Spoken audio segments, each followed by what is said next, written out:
더 이상 다가오면 끝났어.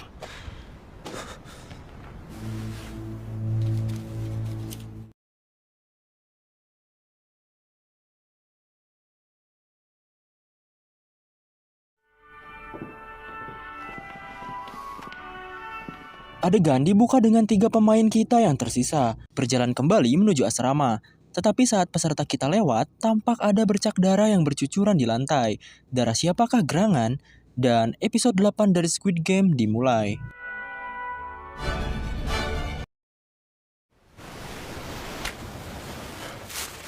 Jungwoo berhasil naik ke daratan. Dengan segera, ia membuka peralatan selam dan mengambil HP-nya. Saat melihat layar, ia mendapati bar jaringan yang kosong. Jungwoo menoleh ke atas, kemudian berlari menuju tempat tinggi untuk mendapat sinyal.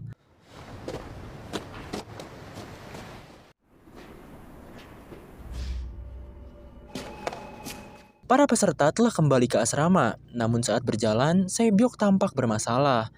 Nafasnya sedikit tersenggal, dan langkahnya pun agak pincang.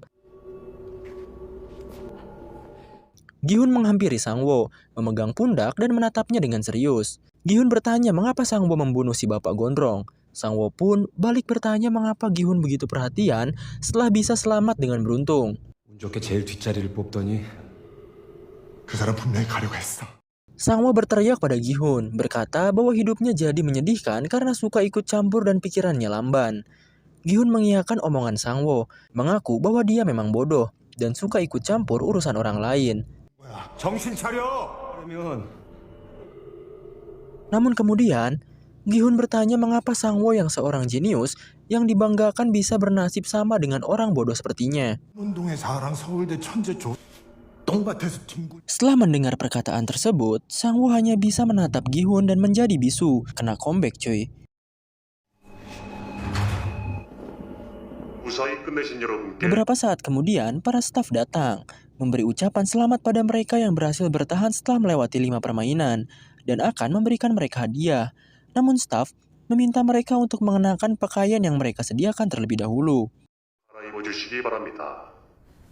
Adegan pun beralih, memperhatikan Sae-byok yang sedang berdiri di depan wastafel. Dia nampak kesakitan, dan ternyata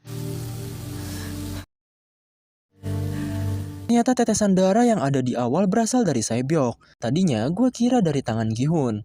Sae-byok berusaha mencabut kaca tersebut dan berhasil. Dia segera merobek pakaiannya dan langsung mengikat lukanya dengan kain tersebut. Kini kembali ke pelarian Jungwoo, dan ternyata frontman beserta bawahannya sudah sampai di pulau yang sama. Frontman yang menemukan tabung oksigen milik Jungwoo langsung menembaknya, menutup kemungkinan Jungwoo untuk kabur. 산재를 잡아와. Jungwoo yang mendengar suara tembakan langsung mengecek kembali HP-nya. Kini jaringan sudah tersedia dan ia pun menelpon kepala timnya. 반장님, 다 설명드릴게요. 보내주세요. 뭐라고? 지원? 제가 지금 사진이랑 동영상 보낼 테니. Telepon berhasil sampai. Kepala tim langsung marah-marah dan bertanya tentang keberadaan Jungwoo. Namun Jungwoo yang waktunya tipis langsung meminta agar kepala tim mengirim bantuan. Lalu berkata bahwa dia akan mengirim foto dan video berisikan bukti.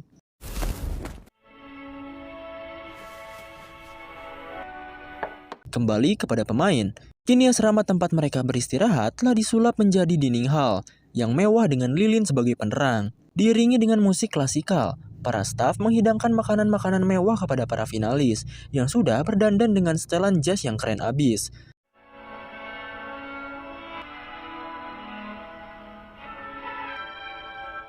Setelah salah satu staf memberikan sambutan, dia menyampaikan agar para finalis tidak mencemaskan apapun dan menikmati hidangan. Lalu kemudian, para finalis pun mulai melahap makanan mereka.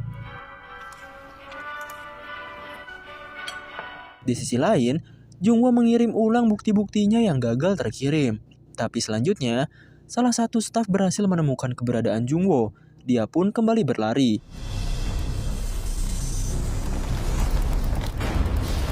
Para finalis menikmati makanan mereka, sementara Gi-hun dan Sang-woo saling balap makan. Sae-byok justru masih susah payah memotong dan melahap makanannya. Jungwoo kini kehabisan jalur untuk kabur, dan pada akhirnya para staf dan frontman berhasil mengejarnya. Jungwoo menodongkan pistol dan meminta para staf untuk menyerah, berkata bahwa dia sudah melapor dan penjaga pantai akan segera kemari. 글쎄, 대한민국 제대로 갔는지 뭐. Frontman maju, meragukan gertakan dari Jungwoo. Frontman menjelaskan bahwa dari 5 amunisi peluru di pistol Jungwoo, yang beneran terisi hanya ada 3, karena berdasarkan peraturan polisi Korea, 2 sisanya dikosongkan dan diisi peluru hampa. 7탄 3발 쓰네. Frontman melanjutkan dengan berkata bahwa 2 peluru Jungwoo sudah terpakai untuk membunuh staf dan membuka pintu darurat. Jadi, yang tersisa hanyalah 1 peluru. Jungwoo pun menjawab bahwa 1 peluru saja sudah cukup untuk membunuhnya. Pelatuk pun ditarik.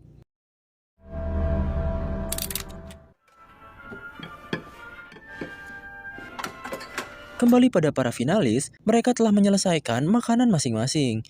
Namun tampaknya, makanan milik Sae-byeok masih tersisa cukup banyak.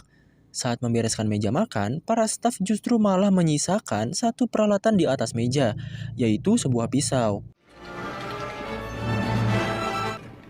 Mereka saling menatap, dan kemudian mengambil pisau tersebut. Tentu kita tahu kemana ini akan berjalan.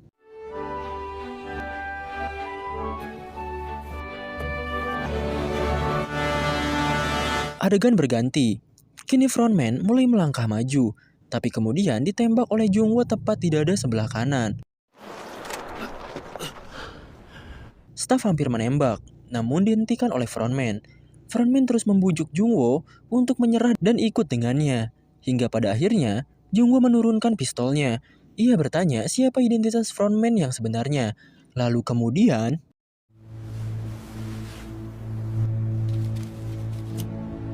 형, 가자. 나랑 가자. ternyata identitas di balik pria bertopeng hitam tersebut adalah In-ho, kakak dari Jungwoo yang menghilang itu. Juga pemenang Squid Games tahun 2015. Frontman kembali membujuk Jungwoo, tetapi Jungwoo yang masih kaget menggelengkan kepalanya. 형이 왜? Jungwoo tertembak tepat di jantungnya, kemudian jatuh tenggelam ke laut. Dia mati dengan rasa tak percaya bahwa seorang pengurus game mematikan ini adalah si kakak yang selama ini ia cari.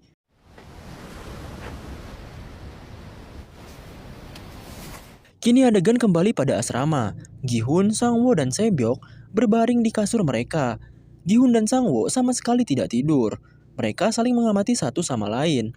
Kemudian, Gi-hun menoleh, melihat Se-byeok yang ternyata sedang nundutan. 강세벽. 졸던데 죽일 거였으면 진작 준영으로. Se-byeok yang kaget mengacungkan pisaunya pada Gi-hun. Namun Gi-hun dengan segera menenangkannya. Setelah Se-byeok menyimpan pisaunya, Gi-hun duduk di sampingnya. Gi-hun berkata kalau Se-byeok tidak kelihatan baik. Namun Se-byeok menyangkalnya. Gi-hun kemudian bertanya kenapa Se-byeok hanya makan sedikit. Namun Se-byeok hanya menjawab kalau rasanya tidak enak. Gi-hun meminta Se-byeok agar tidak berbohong. Lalu gadis itu pun mulai buka mulut. 아저씨가 고쳐주게? 강세벽. 형 도와주는 거야. Sesaat kemudian, Gi-hun mengajak Se-byeok untuk bekerja sama untuk mengalahkan Sang-woo, membagi 2 uang hadiahnya dan keluar dari tempat ini.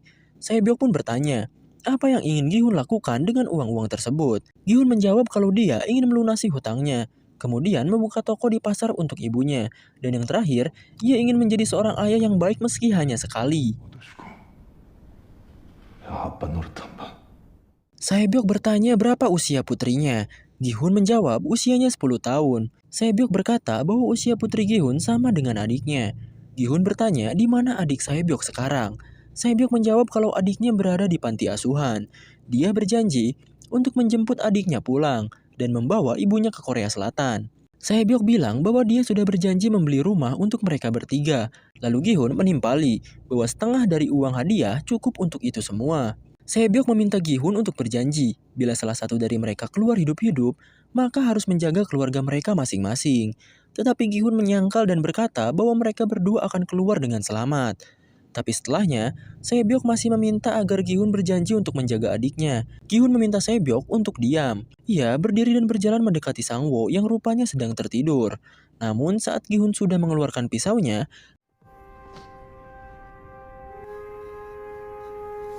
그러지 마, 아저씨. Se-byeok mencegahnya. Pada akhirnya, Gi-hun mengurungkan niat tersebut. Tetapi pada saat ia berbalik, Sae-byok sudah terkulai lemas dengan nafas yang tersenggal-senggal. 정신 차려. Gi-hun membuka selimut Sae-byok. Ia pun kaget melihat kemeja Sae-byok yang kini berlumuran dengan darah. Gi-hun meminta Sae-byok untuk bertahan. Ia pun langsung berdiri dan pergi untuk memanggil dokter. Gi-hun yang panik menggedor-gedor pintu. Dia berteriak agar segera dipanggilkan dokter karena keadaan Sae-byok yang sudah parah. Gi-hun terus-terusan berteriak dan memohon. Namun tak ada satupun yang menjawab. Hingga pada akhirnya, 됐어요. 빨리요. gerbang dibuka dan para staf sudah berjejer di baliknya. Gi-hun langsung meminta mereka untuk memeriksa Sae-byok. Namun para staf mengabaikan Gi-hun. Berjalan melewatinya sambil membawa peti. Gi-hun berbalik dan menoleh ke kasur Sae-byok dan ternyata 세배가. di sana ada Sang-woo yang berdiri di sampingnya. Gi-hun meraih Sae-byok yang kini sudah terpujur kaku dan pucat dengan darah yang berteteran di sekujur tubuhnya. Gi-hun memanggil-manggil Sae-byok, lalu mendapati sebuah luka tusuk di lehernya. Matanya mulai lembab. Dia terus memanggil nama Sae-byok. Namun sayangnya Gi-hun tak kunjung mendapat balasan. 네, 세배가. 세배가. Gi-hun meletakkan Sae-byok, menoleh ke arah Sang-woo yang masih memegang pisaunya. Gi-hun dengan segera mengambil pisau Sae-byok dan menyerang Sang-woo. Namun, sebelum dia berhasil mendekat, dia dihantam oleh staf dengan senjatanya. Gi-hun yang tak berdaya menyaksikan Sae-byok yang diangkut dan dimasukkan ke dalam peti. Tangisnya pun tak dapat terbendung lagi.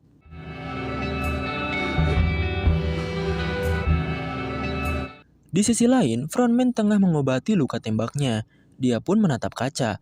Tapi yang ia lihat bukanlah bayangannya, melainkan adiknya yang baru saja ia bunuh dengan tangannya sendiri.